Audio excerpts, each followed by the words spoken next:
Salute. Welcome from online outlaw snake church. The fourth plague from Revelation.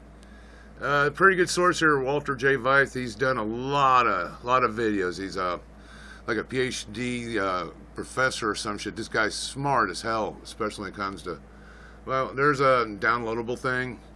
We all talking about climate change and shit, and Greta Thunberg's out there blocking traffic, but it ain't gonna change nothing, because look, it says in the back of the book, that dusty book you need to read, and the fourth angel poured out his vial upon the sun, and power was given on to him to scorch men with fire. And men were scorched with great heat, and blaspheming the name of God, which hath power over these plagues, and they repented not to give him the glory. No, we keep blaspheming God. This is what this means. We don't give what's happening God the credit. We blame it on everything else, from carbon emissions to whale feces, nitrogen, and everything else. You get what I'm saying. The radiation is not only going to scorch the earth, but it's going to be hot as hell. It says right here. Again, you can find this in Google. Google it up. It's the fourth plague in Revelation. It's the sun plague, man. Now, dig on this. Get some shit going here. I hate hearing myself talk. Let's let the... An important ocean current might be close to collapse. That's according to a new study in the journal Nature Climate Change. A collapse would be a really big deal for the climate, and let me explain why. So the AMOC, A-M-O-C, stay with me on this, Atlantic Meridional Overturning Circulation. It's a really important ocean current that transports warm saltwater from the tropics up into the North Atlantic. Then the cold water comes back around to the ocean floor, moving southward. It's kind of like a conveyor belt. So the AMOC is really important because it transports nutrients that sustain ocean life and distributes warmth around the globe. It's been slowing down for a little while, but in this study, researchers say that a tipping point is imminent if global temperatures continue to rise, and the current could stop completely. Now, it's ebbed. Sea surface temperatures off the southern tip of Florida reached an astonishing 101 degrees on Monday. That's equal to or hotter than your typical hotel hot tub. The reading was made by a buoy in Florida Bay, which is between the peninsula and the Florida Keys. The water was even hotter than the air outside, and if verified, it could be a world record according to data compiled for a study in 20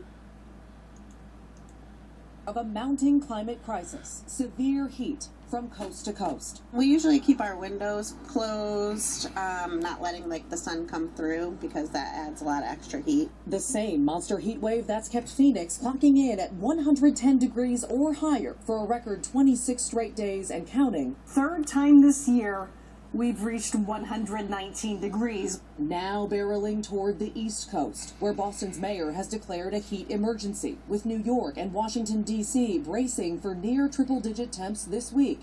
Both cities forecasted to feel like 105.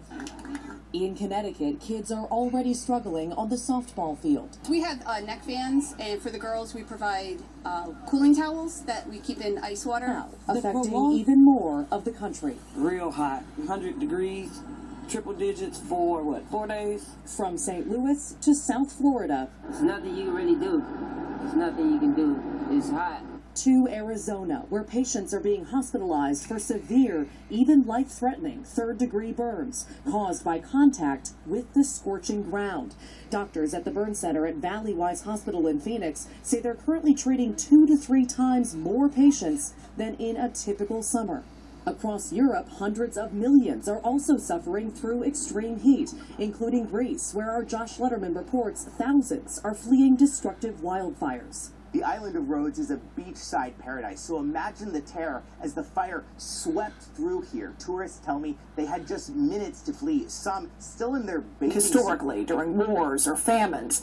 Although it's no longer an epidemic, hospitals in Texas are still seeing cases, including right here in San Antonio. An emergency medicine director tells Courtney Friedman what he's seeing and how people can avoid this disease this summer. Flea infestation is always a headache, but it can also be a health hazard for you. In this area of the country, there are cases of murine typhoid, or typhoid caused by flea bites. We see a lot of it here in, South Texas.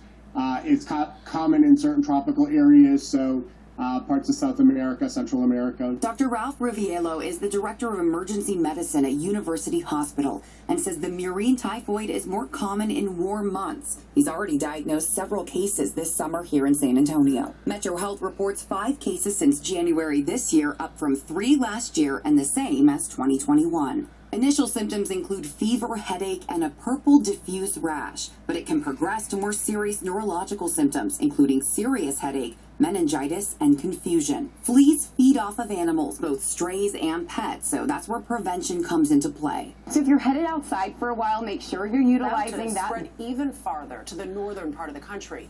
Nearly 200 million Americans will experience temperatures above 90 degrees today. Here, look at that map. You can see what it is expected to be like later this week, even worse.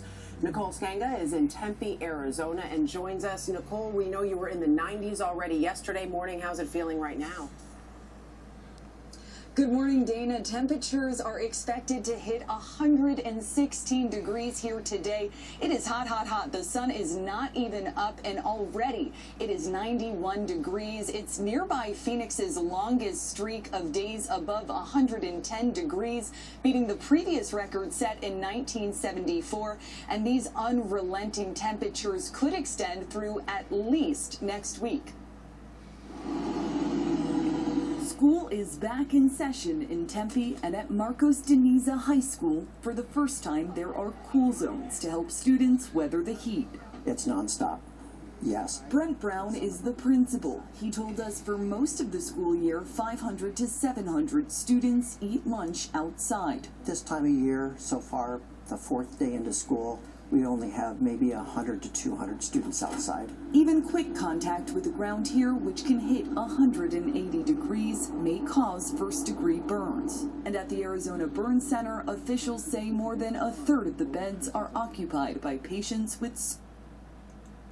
So, in conclusion, in the back of that dusty book called the Bible, probably read a King James Version. You can check out lectures done by Walter Vith here, PhD. He's a friggin' genius professor-type dude. Revelation 16, the 4th plague, man, it's a sun plague. Weather patterns have changed, changing weather, unprecedented droughts, massive floods, El Nino phenomenons. I think some of these forest fires are set on purpose so they can try to blot out the sun. But no, it's in the back of the book, and I don't care what we tried to do. How many roadblocks or defacing paintings or urinating and defecating on a sidewalk, it's not going to change nothing. This greenhouse global emissions thing's bullshit. No, it's right here in the back of the dusty book, and you believe what you want to believe. You can either believe God Almighty above in prophecy or Greta Dunsberg and fans. Have a good one, church family.